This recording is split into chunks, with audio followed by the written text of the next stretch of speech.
Shalom bagi saudara-saudari yang belum subscribe, mohon subscribe, tekan lonceng, like, dan komen untuk mendukung pelayanan ini. Tuhan Yesus memberkati kita semua. Amin. Marilah kita berdoa. Damai sejahtera Allah yang melampaui segala akal, itulah yang memelihara hati dan pikiranmu dalam Kristus Yesus Tuhan. Amin.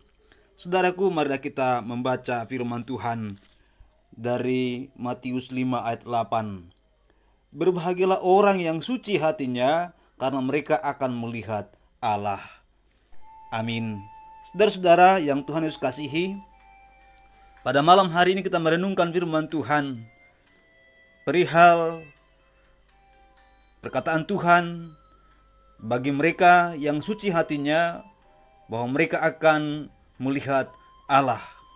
Kata suci dalam bahasa Gerikanya atau bahasa Yunaninya adalah kataros, yang artinya bersih, suci, murni, jernih, halal, tidak bernoda, utuh, satu kesatuan yang utuh. Saudara-saudara, dan kata melihat itu dari kata Yunani horao, yang memiliki arti mengunjungi, melihat, mengalami, mengerti, dan juga memahami. Pada kesempatan ini kita merenungkan firman Tuhan bahwa mereka yang suci hatinya dianggap berbahagia karena mereka akan melihat Allah. Semua prinsip-prinsip perjanjian lama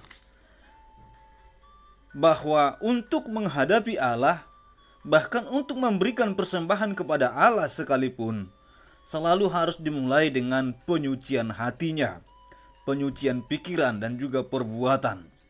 Itulah yang kita temukan dalam perjanjian lama. Kalau saudara berkesempatan membaca Imamat 11-16 atau Keluaran 19 ayat 10 dan bagian-bagian lain dalam firman Tuhan, khususnya perjanjian lama, yang sangat mementingkan tentang kesucian. Kesucian bukan hanya dipentingkan dalam hal perjanjian lama, tetapi juga dalam perjanjian baru. Yesus mengajarkan bahwa kita perlu disucikan, dan juga penyucian itu terjadi ketika kita telah bertobat, telah percaya sungguh-sungguh pada Tuhan, karena darah Kristuslah yang menyucikan kita, yang menebus kita. Suci dalam pengertian bagian ini adalah bertentangan dengan kenajisan, adalah satu yang berkontradiksi dengan kenajisan atau kefasikan, dalam hal di mana orang yang suci hatinya tidak mungkin berkompromi dengan dosa. Dia tidak akan mungkin melakukan sesuatu yang di mana dia tahu itu adalah suatu dosa yang mencemarkan dia. Dan jika dia melakukannya, maka dia harus sadar itu adalah perbuatan yang menyimpang, perbuatan yang menentang Tuhan. Dan dia harus datang kembali kepada Tuhan memohon ampun atas seluruh dosanya. Kesucian itu berarti juga pemurnian,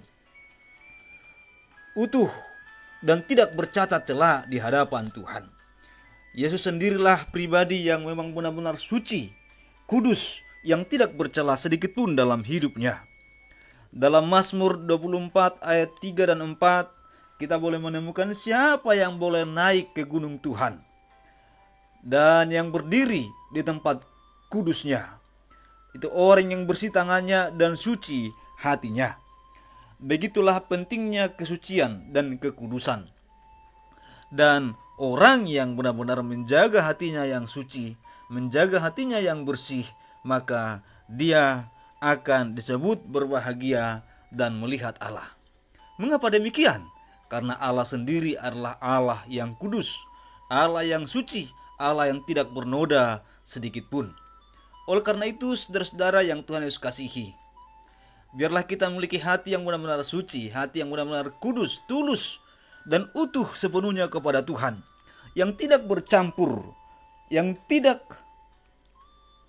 memiliki keinginan-keinginan lagi untuk menghindar atau bahkan menentang Tuhan dalam hidup kita. Seutuhnya kita berikan kepada Tuhan. hati kita seutuhnya dipenuhi dengan kasih dan kuasa-Nya. Hati kita dipenuhi oleh kekudusan-Nya. Dan kita tidak berikan kesempatan atau tidak berikan sedikit pun hati kita kepada keduniawian ini.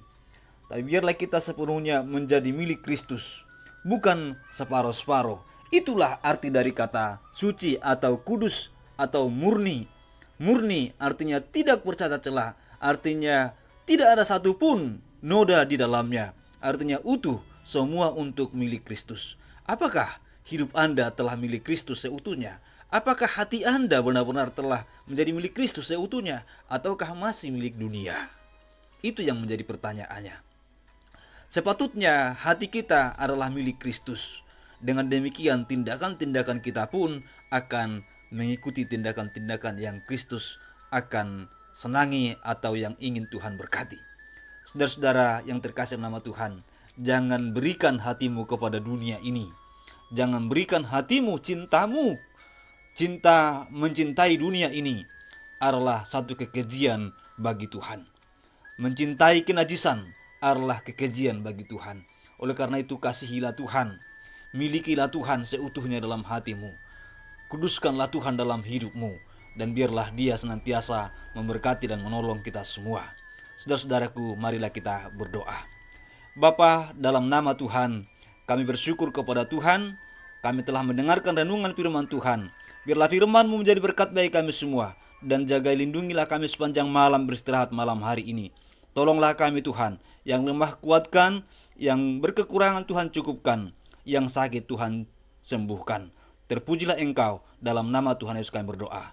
Amin.